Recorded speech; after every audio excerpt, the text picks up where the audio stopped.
Good afternoon, ladies and gentlemen. Welcome back to 4Strategy Gaming. Going to be casting another series for you today. Today we're going to be looking at a series between MTW's Dimaga and Taurent. This is a Protoss vs ZerG here on game number 1. We are on Metalopolis. Should be a nice and exciting matchup. Definitely looking forward to it. Looking forward to casting some more Dimaga. I personally am quite a fan of Dimaga. I think he's a very strong and solid ZerG player. I did have some people, now I haven't looked at these replays, I did have some people ask me about why Dimaga seemed to lose a lot of games that I cast. I think a primary reason for that is because he himself doesn't release a lot of his games, so lots of footage. This is kind of the same case with Idra. When he doesn't release his own games, that means that the footage of him being released is typically people who have played against him who have won. Now again, I don't know the outcome of this series. I'm interested to see how it plays out, but either way, Dimaga is a good ZerG player, have no doubt about it. Just because you see, YouTube games of people like Dimaga and Idra losing a lot of the time, it's pretty much because their opponent is the one posting the game, and obviously if their opponent's posting the game, it's probably because they won the game. So, but every now and then we do get games of both players, Idra and Dimaga, that get eked out of them winning for one reason or another. So yeah, let's just get right into this game. Taurent's going to be moving out with his probe scout right now. Now he was aware of this overlord, so he knows exactly where Dimaga is, so it's going to allow him to push right into his base and have a good idea of precisely what Dimaga is going for. What he's going to be checking for at this early stage of the game is when the spawning pool comes down, when the extractor comes down, and then of course looking for an expansion as well. Trying to move down a probe here and trying to prevent this expansion. There we go, pylon going down. Look at that. So excellent placement of the pylon there just in time to stop Dimaga from getting that expansion. And in a response, it looks like Dimaga is going to be planning on dropping that pool because he knows it's going to be a little bit of time before he's able to get this up. And that's just kind of what you have to do as ZerG. Now, we're going to be seeing Dimaga. Looks like he's doing a proper response, bringing down a few drones to deal with this, and as soon as that pulls up, he's going to be getting some ZerGlings. That's what he's going to need to do. You don't want to overreact. Like, I wouldn't suggest taking all of your drones off the line, because if you do, that's going to really crap out your economy, right? That's the basic idea there, and that's obviously not a situation you want to be in. So do what you can to take down this pylon, and then hopefully he's going to be able to get that hatchery down right after that if he can manage to shoo away this probe. But no, another pylon going down. So real constant harass here, stopping the expansion. But again, as soon as this pulls up, Dimaga is going to be all set. Extractor is up and saturated, so going to be getting some Vespene, likely to be moving into that metabolic boost. Now over inside of Taurent's base, what are we seeing? Cybernex core coming down right now, a little bit late though. Look at that, 21 supply.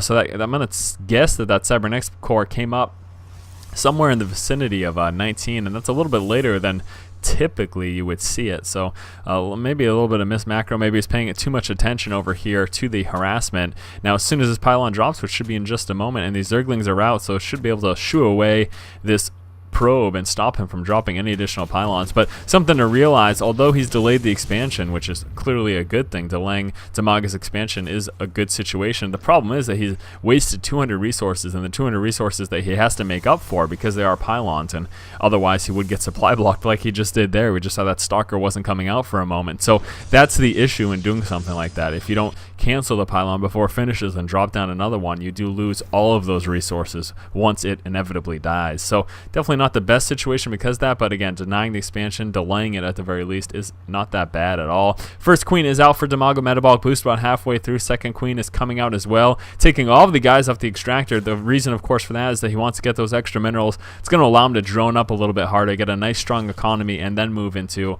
offensive units. Going to be, come on, inject larva. Let's see it happen. You're at 25. Do it. There we go. A little bit late than normal. A little bit late than you'd like to see. Also going to be dropping out a creep tumor and then moving the queen down to the expansion.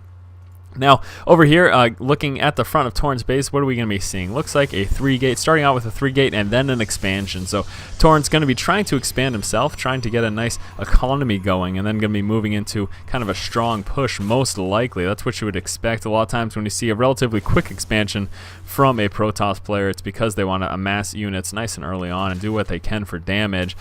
Stalker moving right inside of Dimaga's base, though, going to be fully aware of what's going on. You can see here, he did see that Roach Warren coming out.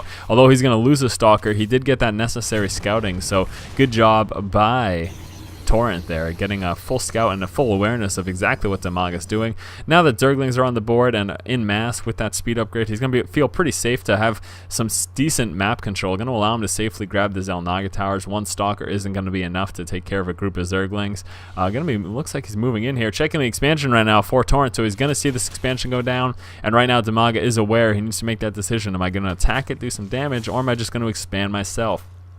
Wouldn't be surprised if he just grabbed another expansion, or he could mass up units. You know, really he's got two big opportunities here. He does have this Roach Warren out, layers coming in as well, so going to be looking to move up into that higher tech. Also getting this additional extractor here. That's going to of course let him afford those higher tech upgrades and units. Obviously, there we go. So Spine Crawler coming down right now for Dimaga, buying himself a little bit of time with the static defense here. Going to allow him to continue to drone up. You can see a nice economy here. Let's look at that income tab. So 37 harvesters for Dimaga, 2 Taurents 35. So he's at a slight advantage at the moment, at the least. Also have some roaches coming out right now. Well, one roach at the very least. So one roach coming out for Dimaga, and that roach alone will take on this Protoss army. Obviously not, but that'd be pretty interesting. Pretty interesting to see him coming out with just one roach. And here we go. Those are the upgrades. So making use of this layer now, getting that burrow upgrade as well as that speed upgrade for his roaches. That makes the roaches much, much more effective. With the speed upgrade, the roaches are slightly faster than stalkers. You can see here right now, moving at a 2.25 speed normally. That plus 0.67 is because he is on creep, but with that speed upgrade, it moves him up to 3.0 speed. And taking a look at the Stalker, movement speed is 2.95, so 3.0 slightly larger than 2.95, and that does allow the roaches to catch up to Stalkers. That is, of course, unless the Stalkers get blink. Now inside of Taurent space, as far as build, looks like we are going to be seeing a 6 gate out of him, so not moving up to Robotics Bay. That could be a little bit of an issue. We can see here Burrow being researched right now for Dimaga, so with that in mind, burrowed roaches, now obviously that allows them to regen. It allows them to take care of roaches that are damaged, burrow them slightly, let them regen, and come back into combat. But the issue is that Taurent has nothing to be able to see it with. He doesn't have a forge. He's got no cannons coming up. And without that robotics, he's not going to have any observer anytime soon. So a little bit of an issue. We do have a pylon with warping field right here on the bottom. Looks like we're going to be seeing an aggressive push right now from Taurent. Lots and lots of stalkers, but Zerglings moving right into Taurent's expansion, taking advantage of the push by Taurent. Going to stop mining at this expansion for quite some time, forcing those probes up into the main base for Taurent there. So a little bit of an issue, but Taurent's going to pull through with this push, do what he can for damage. We do have a lot of roaches right now for Dimaga, though. Moving forward to engage the stalkers. Guardian shield going up. Are we going to see any force fields from Taurent? Yes, we do. Force field splitting the roaches in half. Roaches in the back not able within range, not able to do any damage. We are seeing that burrow go down again. Those damaged roaches, burrowing them, letting them regen, and putting them nice and safe. And the problem here for Taurent, like I had mentioned earlier, is that without that robotics, without the observer, he is not going to be able to see this, and he's not going to be able to deal with these roaches at all. So roaches burrowing underground, regenning to full health, and then going to be unburrowing as soon as they feel necessary. So it might be just chilling out there for a little bit of time. Nope, there we go, unburrowing, and expansion coming down right now for Dimaga. So Dimaga taking advantage of that slight economic advantage he got from attacking this expansion, killing a few probes, but primarily pulling those probes off the line for quite some time. We are seeing a split up of units right now for Taurent moving out with just a few stalkers.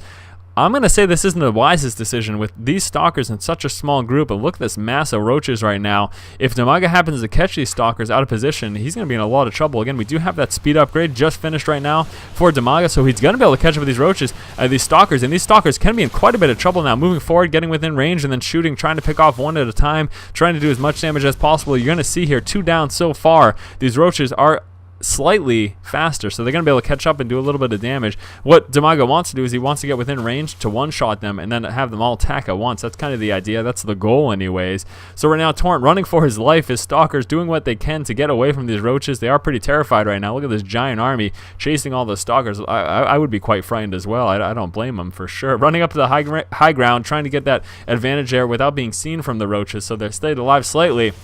Splitting up his forces, though. Dimaga might lose these roaches, no problem. Lots of damage. Zealot's going to be surrounding them, but no burrow going down. Lots of force fields going down right now for Taurent, but look at that additional use of that burrow, and here is that same issue for Taurent. Without the observers, without any cannons, he can't see these. He's going to let them regen, wait till the force fields dissipate, and then push back in. That's exactly what we expect. More force fields going down. Is he going to burrow these roaches? As a result, he may just the lower. There we go. So burrowing the roaches again. This is a big problem for Taurent. He can't deal with this. He can't see this. We do have more roaches coming out right now for Dimaga, and the forces of Taurent dwindling. We do have a hallucination here of this Archon, but no, Taurent does call good game. So we can see that hallucination was researched. Hallucination. Why do I call it hallucination? I have a hard time with the words when I'm casting sometimes, guys. I'm sorry about that. But good job between these two players. Good game between these two players. Dimaga making use of that tech there, getting that roach speed, allowing him to catch up to the stalkers and peel them off basically. And then of course that Burrow playing a huge role here, pretty much allowed him to mop up the forces of Taurent without taking much damage himself. So good job there by Dimaga. Definitely impressed with this play there.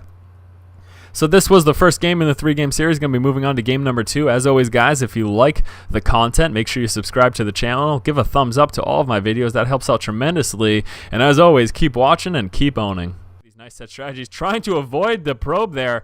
Trying to make it so that he didn't see the probe, and going to be moving out of the expansion before Taurent can do anything about that. Very sneaky action there by the probe. You did see he was moving up and around the probe and making sure that he didn't see him moving down, but a pylon is going to be placed right down here in the corner. Now Dimaga fully aware of this. This might force Taurent to cancel the pylon. We might be seeing a cannon rush. I believe that's what is attempting to go on right now. The good thing about Taurent's placement here is it's going to prevent a surround of these drones. These drones are not going to be able to get a full surround on it. You can see only 4 able to engage.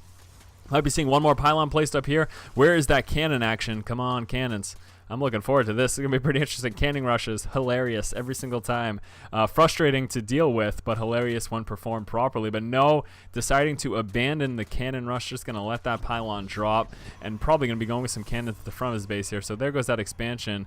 And where is our cannon buddy? Here we go. Going to be placed right over here. Right there we go. No, that's a pylon. So no early game defense right now. Now, of course, Taurent isn't too worried at this point about Zerglings running into his base because he knows that that pool is not yet finished. You can see here with the scout information, has seen that the pool isn't up quite yet, so not too concerned.